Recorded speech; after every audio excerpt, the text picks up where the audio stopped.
اور پھر آپ نے وہ آڈیو سنی جس میں یاسمین راشد صاحبہ یہ کہہ رہی ہیں کہ میں ٹکٹ نہیں دوں گی. آج کل ہم ٹکٹس کے لیے انٹرویوز کریں. سیاسی جماعتیں جب ٹکٹس کے لیے انٹرویوز کرتی ہیں تو کیا پوچھتی ہیں؟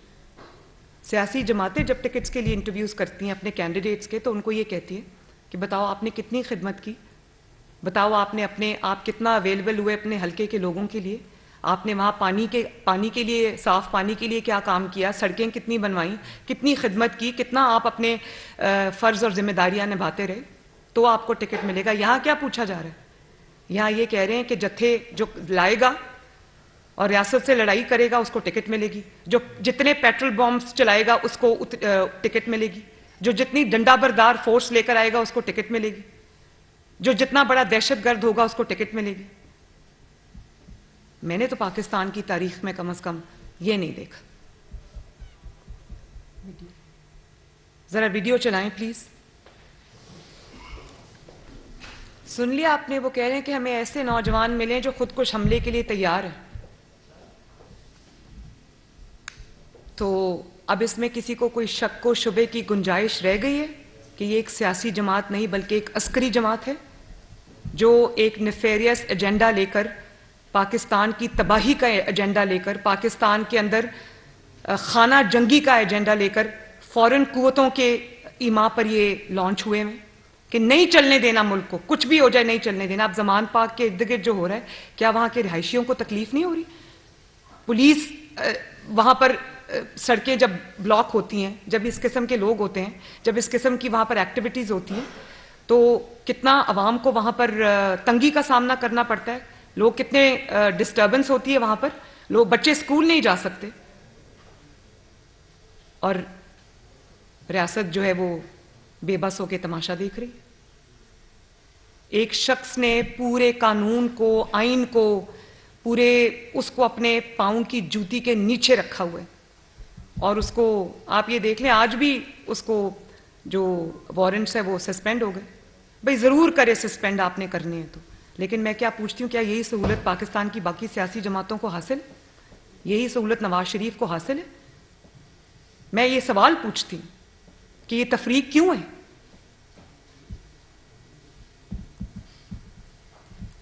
اور آپ یہ دیکھیں کہ جس طرح سے جو خود کش حملہ آور کو برین واش کیا جاتا ہے, جو عسکری تنظیموں کے سربراہ ہوتے ہیں, جو دہشت گرد تنظیموں کے سربراہ ہوتے ہیں, وہ غار میں سے بیٹھ کر اپنے انٹرویوز, اپنی ویڈیوز نامعلوم مقام سے جو ہے وہ عوام تک پہنچاتے ہیں. یہ کیا کر رہے ہیں؟ یہ بھی تو وہی کر رہے ہیں. زمان پاک کے بنکر میں کہیں چھپا ہوا ہے اور وہاں سے انٹرویوز بھی دے رہا ہے. عدالت نہیں جانا, پیش نہیں ہونا, انٹرویوز بھی کرنے ہیں, سب کچھ کرنا ہے. اس وقت کرتے ہوئے نہ جان کو کوئی خطرہ ہے نہ کسی اور چیز کا کوئی خطرہ ہے. اور جس طرح جو عسکری جماعتیں ہیں یا جس طرح سے دہشت گرد جماعتیں ہیں وہ اپنے لوگوں کو یہ کہتی ہیں کہ جاؤ خود کش جیکٹ پہنو, خود کش حملہ کرو, جنت کا وعدہ کرتی ہیں, اسی طرح یہ لوگوں کو کہہ رہا ہے جاؤ ریاست پہ حملہ کرو, یہ ٹکٹ کا وعدہ کر رہا ہے. ایک ہی بات ہے, کوئی دو باتیں نہیں ہیں یہ. اور معصوم شہریوں کو استعمال کر رہے ہیں,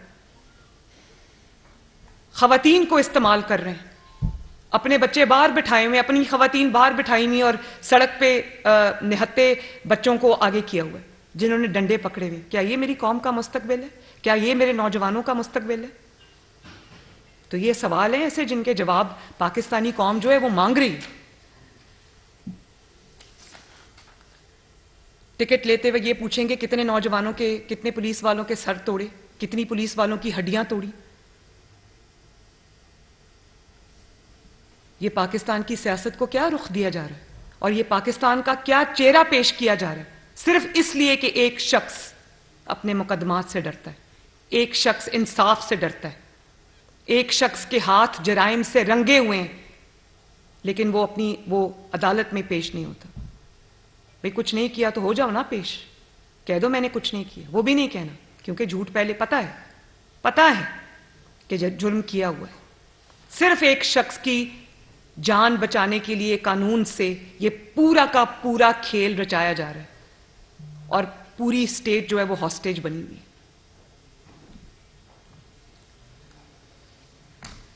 تو میں آج یہ جو سوالات قوم کے سامنے رکھے ہیں یہ ہر ذی شعور پاکستانی کے سوالات ہیں جن کا جواب جو ہے وہ قوم مانگ رہی ہے. شکریہ.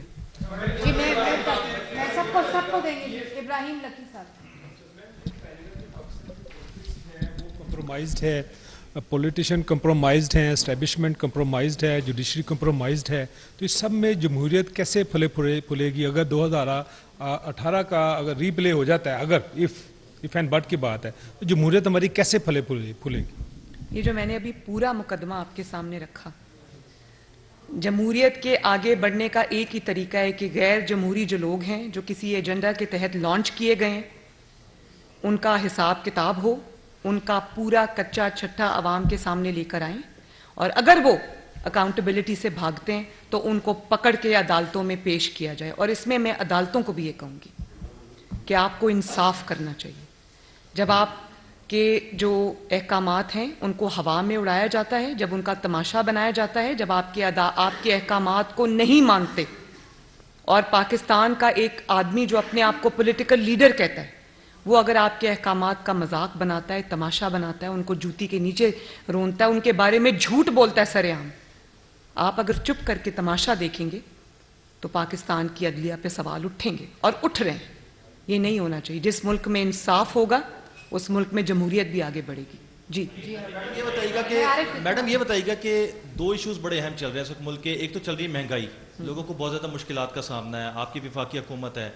دوسرا ایٹمی پروگرام کی بات ہو رہی ہے اور ایٹمی میزائل سسٹم کی بات ہو رہی ہے. کہا یہ جا رہا ہے کہ آئی ایم ایف یہ کہہ رہا ہے کہ اس کو ریورس کیا جائے یا اسٹیپ بیک کیا جائے اس معاملات کے حوالے سے. تو یہ اس معاملات کے اوپر آپ کی حکومت کچھ دیکھ رہی ہے کہ اگر ادھر سے کچھ شرائط اس طرح کی آتی ہیں تو کیا اقدامات کرے گی آپ کی حکومت؟ دیکھیں, آپ نے مہنگائی کی بات کی, آپ نے آئی ایم ایف کی بات کی, میں پھر وہی بات کروں گی. جو شخص اس مہنگائی کا ذمہ دار ہے, جو شخص آئی ایم ایف کے ساتھ معاہدے کا ذمہ دار ہے, جو شخص آئی ایم ایف کے ہاتھوں پاکستان کو گروی رکھنے کا ذمہ دار ہے, اس کو پکڑو اور قوم کے سامنے پیش کرو. وہ اپنے جواب خود دے.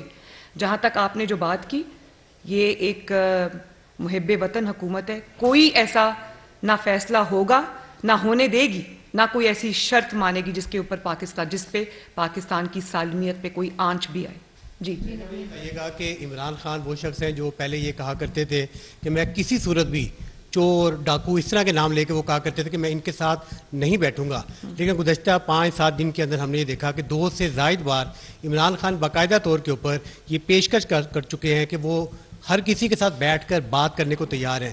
کیا مسلم لیگ نون عمران خان کے ساتھ بیٹھے گی, یا پی ڈی ایم کی پوری جماعتیں عمران خان کے ساتھ کسی بھی چاہے الیکشن کی تاریخ کا معاملہ ہو یا کوئی اور دیگر معاملات ہوں, ان کے ساتھ مل بیٹھیں گے؟ بڑا اچھا سوال آپ نے کیا. اور بات یہ کہ جس طرح سے ایک حکومت, ایک سٹیٹ, پاکستان کے ادارے ایک کالعدم تنظیم کے ساتھ ڈیل کرتے ہیں, ایک دہشت گرد جماعت کے ساتھ ڈیل کرتے ہیں, بالکل اسی طرح عمران خان کے ساتھ ڈیل کرنا چاہیے. اس کو ایک سیاسی جماعت سمجھنا اور سیاسی جماعت سمجھ کر ڈیل کرنا اب اس ملک کو ختم کرنا پڑے گا. اور دوسری بات جو آپ نے کی نا, وہ یہ بات اس لیے کر رہے ہیں کہ وہ اپنے سارے حربے آزما چکے ہیں, وہ لانگ مارچ کر چکے ہیں, وہ کالز دے چکے ہیں. ابھی آپ نے دیکھا لاہور میں انہوں نے عوام کو کال دی, عوام نہیں نکلی. وہ یہ سب کر کے دیکھ چکے. جیل بھرو تحریک پاکستان کی بلکہ دنیا کی سب سے ناکام جیل بھرو تحریک تھی, دنیا کا سب سے ناکام لانگ مارچ تھا, دنیا کی سب سے ناکام جو ہے ان کی ریلیز تھی. تو اب وہ کیا کریں؟ اس کے بعد وہ حملہ آور بھی ہو گئے. لیکن کب تک وہ یہ دہشت گردی جاری رکھ سکتے ہیں زمان پاک سے؟ میں نے آج بھی بتایا کہ اسٹیٹ اس کو پکڑنا چاہے تو 5 منٹ سے زیادہ کا کام نہیں ہے. اسٹیٹ کی کمزوری یا مجبوری جو ہے وہ نہتے عوام ہے, ان کا خون نہیں چاہتا کوئی بھی. اور یہ ہماری ذمہ داری ہے کہ ایسن طریقے سے وہ کام ہو, کسی کو بھی نقصان نہ پہنچے. تو اب سب کچھ کیونکہ فیل ہو چکا ہے تو آج میں حکومت کے ساتھ بیٹھنے کو تیار ہوں. یہ حکومت کو چاہیے کہ بالکل اس طرح اس کے ساتھ ڈیل کرے جس طرح دہشت گردوں کے ساتھ ڈیل کرتی ہے. جی مشینری آپ کے پاس ہے, حکومت آپ کے پاس ہے, تو آپ ریاست سے سوال پوچھ رہے ہیں کہ ریاست اتنی بے بس کیوں ہے. ہم آپ سے سوال پوچھنا چاہ رہے ہیں کہ آپ اتنے بے بس کیوں ہیں, جبکہ پتہ ہے اطلاعات موجود ہیں کہ زمان پارک میں کالعدم تنظیموں کے شرپسند عناصر موجود ہیں. تو آپ اتنے بے بس کیوں ہیں, کوئی کارروائی کیوں نہیں کر رہی وفاقی حکومت؟ میں نے آپ کو بتایا کہ میں ایک تو میری ذمہ داری پارٹی کی ہے, لیکن بطور شہری میں یہ سوال ریاست سے پوچھ سکتی ہوں, حکومت سے پوچھ سکتی ہوں. میں حکومت کا حصہ نہیں ہوں, میں یہ سوال پوچھ سکتی ہوں.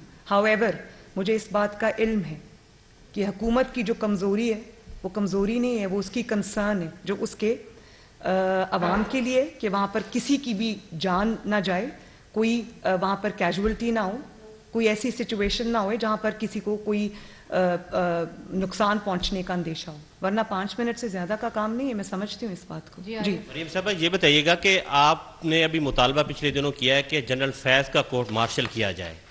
جنرل فیض کے کورٹ مارشل پر آپ ایگری ہیں، اور جنرل باجوہ کے کورٹ مارشل پہ آپ کی کیا رائے ہے؟ اور دوسرا یہ بتائیں کہ عمران خان کے حوالے سے بہت ساری جو پبلسٹی کے حوالے سے سروے کروائے گئے ہیں، ان کی 60 سے 70% جو ہے ان کی پاپولیرٹی ہے اس ٹائم، تو آپ لوگ اسے ڈکٹیٹر شو کروا رہے ہیں، پبلک انہیں ڈکٹیٹر ماننے کو تیار نہیں ہے، اس پر کیا کہیں گے؟ 2 سوال آپ نے پوچھے.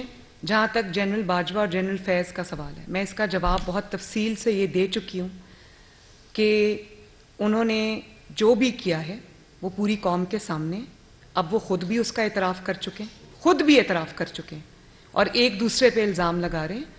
تو میں یہ اپنے انٹرویو میں کہہ چکی ہوں کہ جو ادارہ ہے وہ اس کی بدنامی کا باعث بنے ہیں، تو ادارے کو چاہیے کہ وہ خود ایسے عناصر اور ایسے لوگ جو ادارے کی اوپر بدنامی کا باعث بنتے ہیں، ان کے لیے اسٹگما ہوتے ہیں، ان کو سارٹ آؤٹ کرنے کی ذمہ داری بھی ادارے کی ہے، اور یہ ان کو کرنا چاہیے.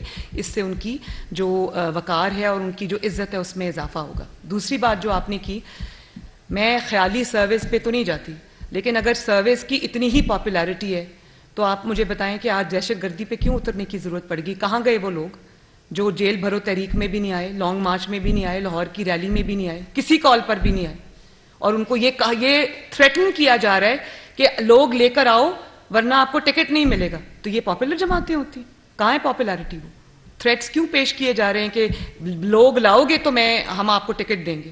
مطلب دیر بائی میننگ کہ لوگ نہیں آ رہے، خالی خلی جو اپنی ہی سیٹوں کو جیت جانا، اس میں سے بھی پی ایم ایل این کچھ سیٹیں جیت گئی ہے.